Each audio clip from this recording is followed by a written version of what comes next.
The history of the Bardic arts goes back a long way. The faithful of the god Denier say that music is the very stuff from which all is made, and the alchemists of Lantan speak of planar harmonics when they overlay magical enchantments on the finest gems ever seen. Music is beauty, creation, and life itself. Long ago, on the island of Aileron in the Sea of Moonshae, born in the little village of Hickorydale, simply the greatest bard the world of Toril has ever known was born. His parents were human and elven, the best of both worlds. They named him Feler, friend to all. He grew into a strikingly handsome young man who gained the love of his land of Aileron. In seeking out the legends of old, he achieved stunning deeds, becoming the foremost bard in Aileron's capital, Caer Canadire. The kingdom gave Feler a magnificent sailing vessel, and a crew flocked to his side, heroes, one and all. They sailed to distant lands. The fame of Feler grew as he bested pirates and monsters and saved countless lives. The other nations sent ambassadors, and trade bloomed between the Moonshae Isles and the mainland's kingdoms. Canadire was always Feler's home, but he found such amazing talent and opportunity on the mainland of Faerun that he founded a Bardic college, the first of its kind, combining his love of elven and human traditions, magical arts of the Fae and Fair folk, the sword-fighting techniques that served him well on the high seas, a particularly versatile swashbuckling style, and his greatest treasure so far, not only 7 wondrous musical instruments, but also a great collection of rare and comprehensive knowledge, including all his journals, for his students to absorb. He founded the first college in Silverymoon, named after the first instrument he played, the Foklukan Bandor. The school taught lore, and its mastery gained the bard the title of Foklukan level of skill, kind of like a white belt in karate. The bards of the College of Lore returned to Silverymoon and the widespread network of that academia to continue to learn and working after they complete all their levels of bardic skill, if they want to, and a great many do. When you see references to the Bardic College of Lore, it refers to both the location these arts are taught and also the organisation itself, bound by tradition and the bonds of masters and students. But there are many other colleges of the Bardic arts. Those who focus on combat are taught in the style of the College of Swords and can attain the title of Blade, a type of Bardic tradition and training that produces unequalled hired killers and mercenaries. From the original College of Silverymoon, the students of Feler went on to become masters of all 7 of his fabled instruments, and all aspects of his teachings. They each returned to their homelands to found their own Bardic colleges. However, each taught both the basic levels of skill and advanced training, mastered over one of the 7 instruments, for which each college was named, and mastery over consecutively more difficult Bardic arts. Bards studying to obtain the rank of Magna Alumni attended all 7 colleges, starting with Foklukan before moving on to Macfermid, across the sea in Feler's homeland, the Moonshae Isles. Named after the instrument, the Macfermid cittern. The college taught healing and protection magic and the mastery of playing the cittern in a particular style. After this campus, masters would move on to the study at Dos, a Bardic college in the large city of Burdusk, the Jewel of the Vale, a fantastic city known for being a centre of activity for the Guild of Harpers. The Bardic College in Burdusk taught a lot of noble-born as well as master bards seeking Magna Alumni status. They taught nature-based and healing magic there, along with mastery of the Dos lute. Rubbing shoulders with the next generation of nobility also taught bards the finer points of courtly etiquette and intrigue, perhaps costing more than a few promising careers and ensuring success for many others. Some would call this the real purpose of the College of Dos. Bards who followed the College of Whispers have spread out in the shadows of these traditions. No longer such an obvious campus, the dictates of their craft have seen this college dispersed into many smaller groups. None know of them all, and each of them is connected to just a few others, for the greater protection of all, and as a way to limit the spread of secrets. The Master Bards seeking further advancement would then travel on to the land of Tether, and the capital city of Zasespur, a city of legendary wealth and intrigue, where the culture of the Heartlands blends with the exotic Kalashite influences, and many tall spires decorate the city with impressive pennants and flags, with windows decorated ornately. Even roof edges are artfully crafted. Zazespur's Bardic College is named after the mastery of the Cainith mandolin. The school taught a lot of lore of the Far Eastern lands and the history of the Heartlands. It also taught spellcraft of a more energistic nature, perhaps influenced by the magic of the Jinn, thanks to the Kalashite influence. From there, Master Bards would travel to none other than the city of Baldur's Gate, and the college named for the Clai Lyre. The ancient Bardic College may no longer be there, but the famous Elf Song Tavern that served it still stands, and many would consider it a Bardic College of sorts. Undoubtedly, many of the passionate voices which brought about the revival of the colleges of Fukluken and New Olam started out in the Elf Song Tavern. The College of Clee taught a diverse range of protective spells and further advanced other magical abilities of the Elven song tradition. Powerful protective magic, a good grounding for the power of the next tier of Bardic mastery. And from Clee, the Masters Bards moved on to the walled city of Sundabar, one of the wealthiest and most militaristic cities within the nation of Lurar.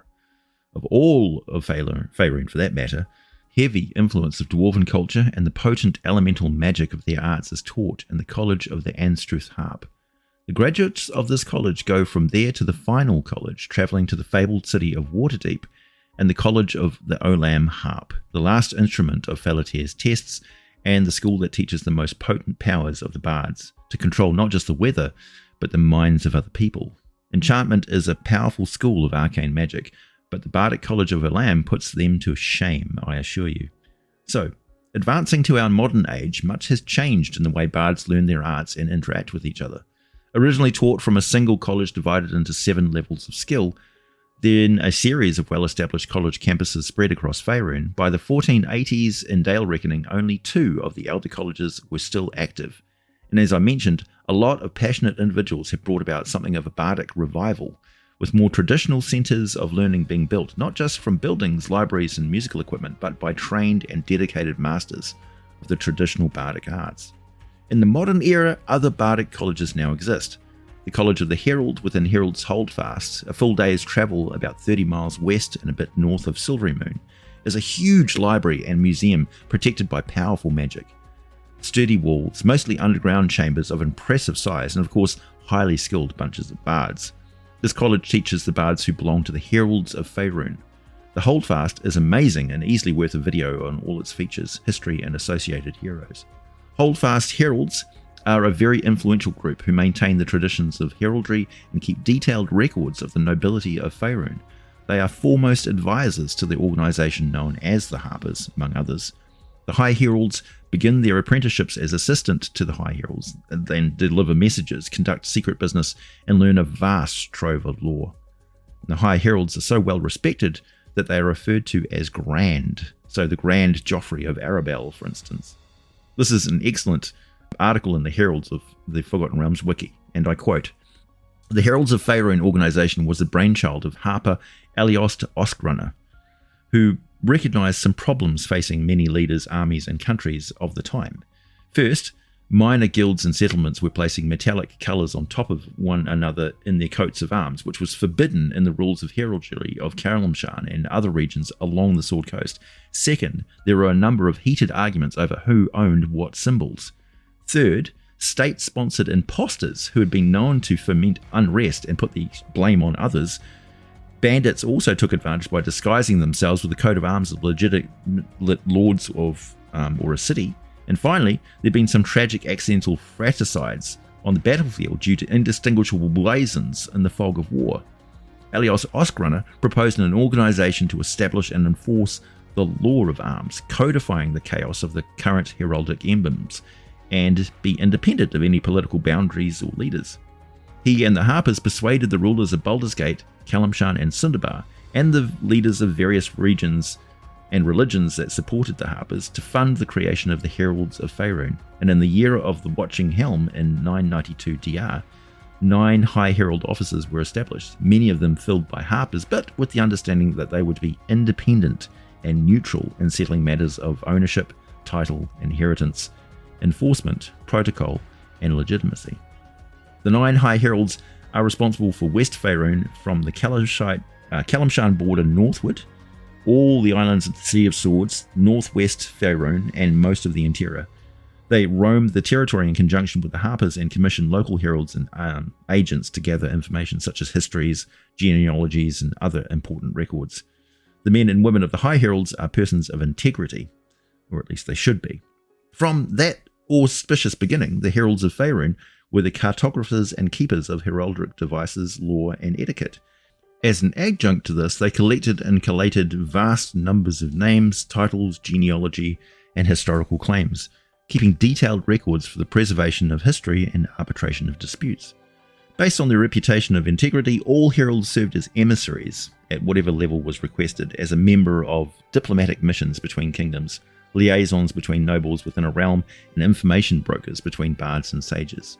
End quote. As you can see, a very useful tool for the nobles of Faerun. Another bardic college is the Academia Vilhonis in the capital city of Chondath, the city of Arabar. Known for its crime and corruption, the Chondathan culture favours the tradition of carrying a sword as a symbol of a citizen's status. You can count some of the best blade subclass bards from this college in Arabar. Each of the noble houses who have their impressive manors along the city walls has their own standing army, but the city is ruled by a lord and has the loyalty of the loyalist warriors of Chondath. This is a culture that is hostile towards wizards and spellcasters.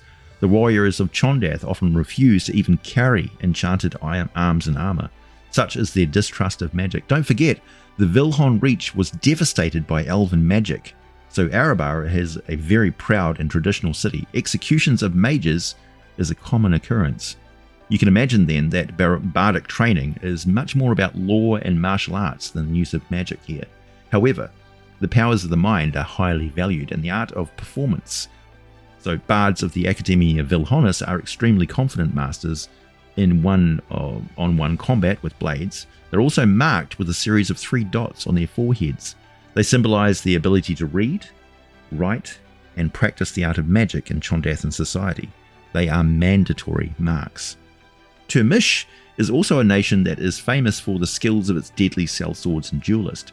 It's a prosperous country and sends shipments of glassware, grains, lumber, salt, metals, trade goods, tools and luxury items all through the Vilhon Reach and the interior lands of Faerun through the Sea of Fallen Stars.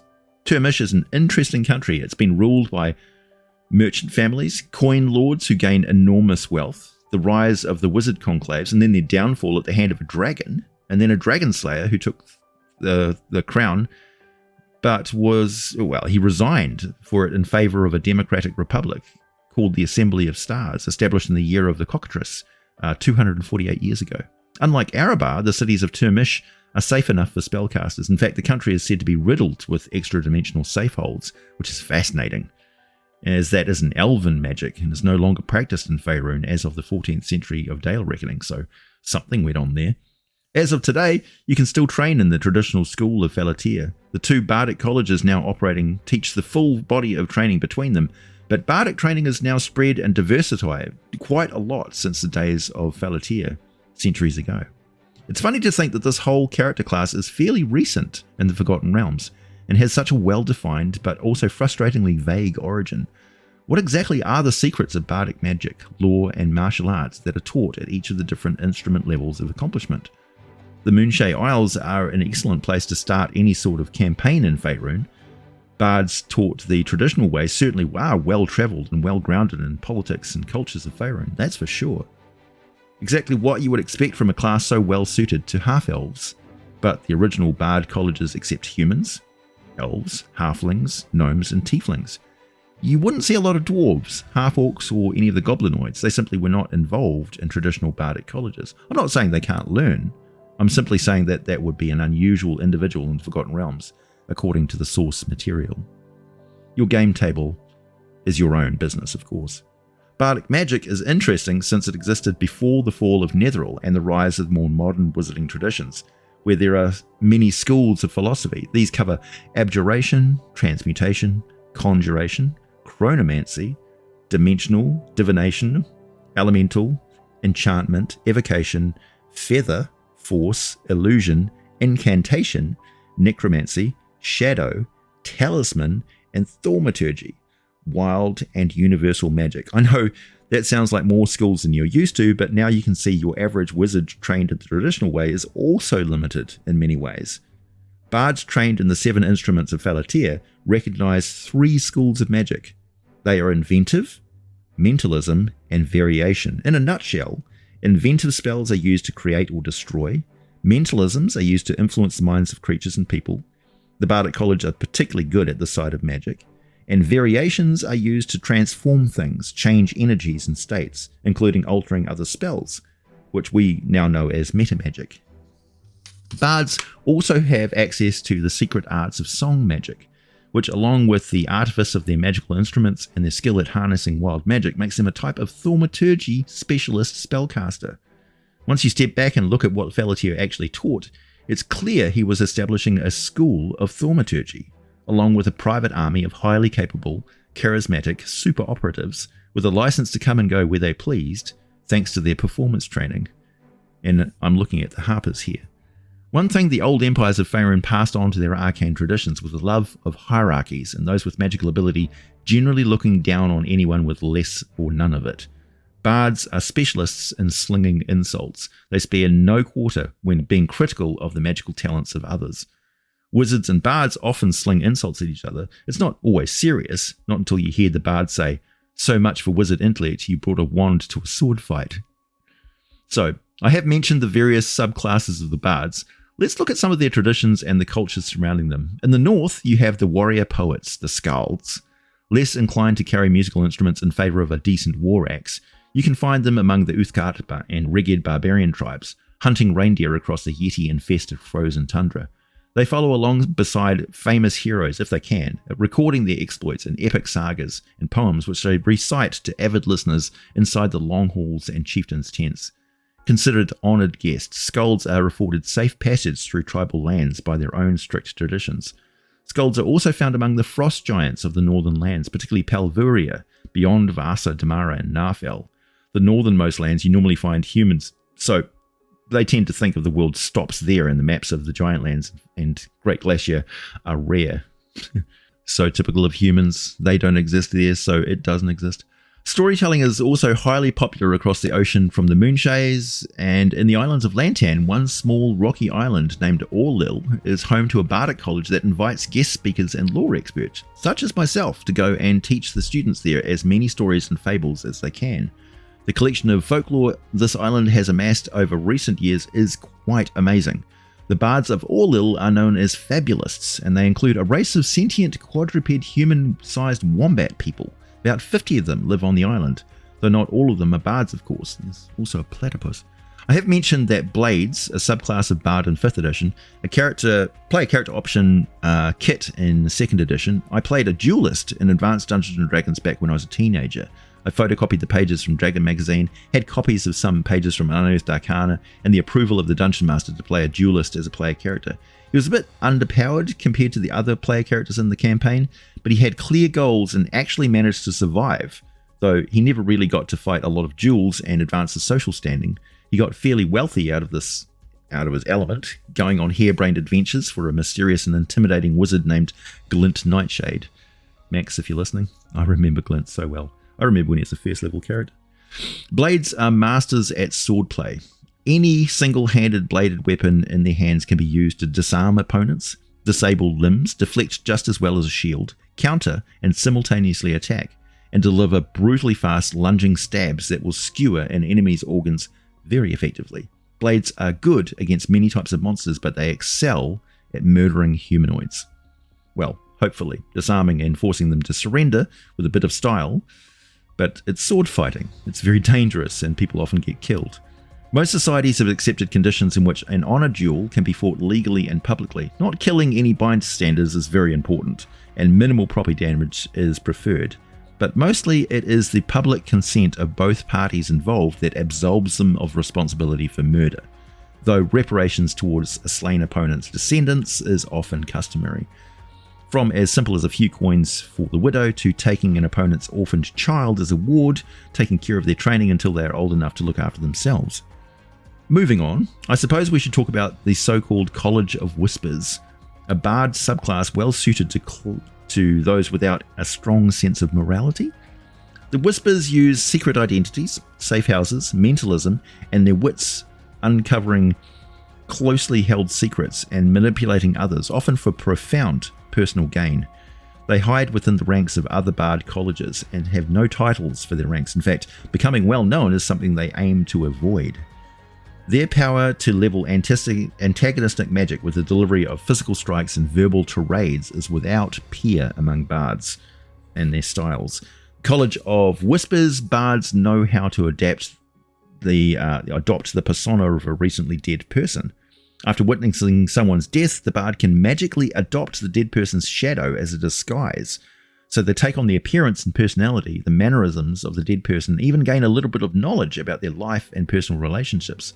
So you can see this is perfect for shapeshifters already, before adding their power to mimic others. By shapeshifters, I mean doppelgangers, changelings, dragons, and werefolk in some cases, who gravitate to this sort of lifestyle.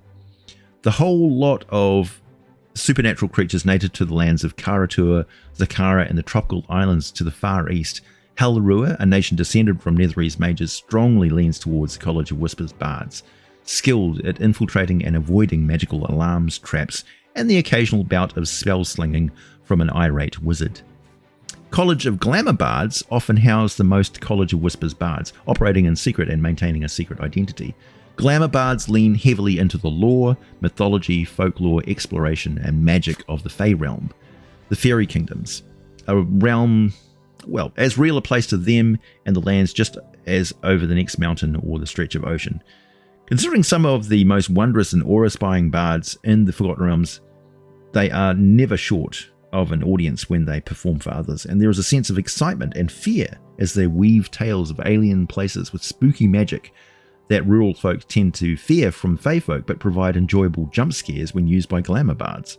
And in the packed and friendly atmosphere of a cozy inn, as they advance in skill and rank, the Glamour bards become so magnetic in appearance and magical presence that they can instill intense emotions of apprehension in bystanders and enemies.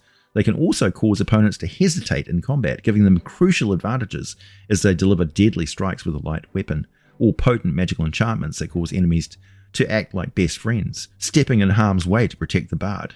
It's hard to fight someone who can just command you to drop your weapons. Glamour bards are highly sought after by mercenary agencies, and some of the most famous bardic performances have been delivered by Glamour bards. Do we have many more colleges to go? Well, yes, there are quite a few now.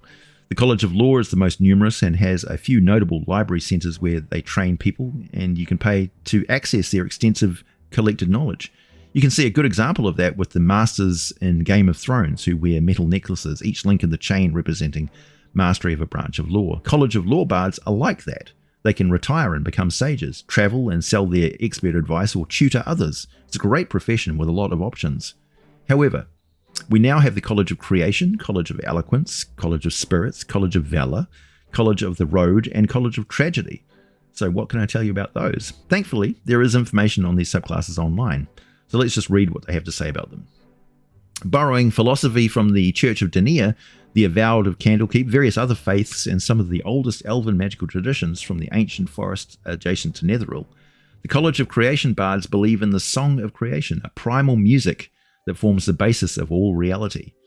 Some cults speak in gibbering whispers of the song really being the dream of an omnipotent primordial being, one of the great old ones, but most would rather not imagine a reality like that. Dwarves and gnomes often encourage their bards to become students of the Song of Creation, and among Dragonborn, the Song of Creation is revered. For legends, portray Bahamut and Tiamat, the greatest of dragons, as two of the song's first singers. Greatest of Dragons is a bit of a propaganda, by the way. Some ridiculously powerful cosmic beings started out as dragons, immortal spirits native to the prime material plane. The Song of Creation bards are skilled at conjuring items and causing ordinary objects to come to life with magical vitality, dancing temporarily around the bard's music. Adherents of the College of Eloquence master the art of oratory. Persuasion is regarded as a high art, and a well-reasoned, well-spoken argument often proves more persuasive than facts. Diplomats, political or union leaders, charismatic pirate captains, those who the king trots out to inspire the troops with a stunning speech before battle. The eloquence bards are extremely difficult to argue with. They are in their element the moment you start to debate with them, and woven into their words are powers of mentalism. They can bind your mind at the same time they can turn the hearts of anyone listening in their favour and against you. They master the arts of deception, bluff, and intimidation. They can also communicate with just about anything capable of understanding language, and their words have the power to spread, passing on like memes from one person to the next person, a powerful ability in a city with a population in the tens of thousands where rumours and scandals can be used as weapons. Unlike the charlatans who pretend to summon ghosts for the departed for a few coins, the College of Spirits bards can actually do that sort of thing. They channel spirits, what more can I say? They use crystal balls, candles, occult symbols, all that sort of thing. They tend to be popular enough, as long as they steer clear of actual necromancy. I don't think anyone is too bothered by them. The more nefarious will take advantage of wealthy widows and widowers, swindling them out of a small fortune, while others devote themselves to grief counselling, legal matters, criminal investigations, and the like. There are any number of TV shows that can serve as inspiration for that sort of thing. The College of Tragedy and the College of the Road are both third-party content recently added to 5th edition's Bard class options. Basically a jack-of-all-trades option, and the classic archetype of an emo bard who sings mournful dirges and manages to learn some tricky magic that can bend the hand of fate, or at least predict when things are about to get very bad. And that, my friends, is a fairly good primer on all the different bard schools, philosophies, traditions, and varieties that you can find in the Forgotten Realms. There are far-flung places on Toril I've yet to visit. The vast lands of Karatur and Zakara no doubt have a whole other set of bardic traditions, or the equivalent's sort of role in society, but I'm not the one to ask about that. Not yet, anyway. In the meantime, my name is AJ Pickett. Thank you for listening, and as always, I'll be back with more for you very soon.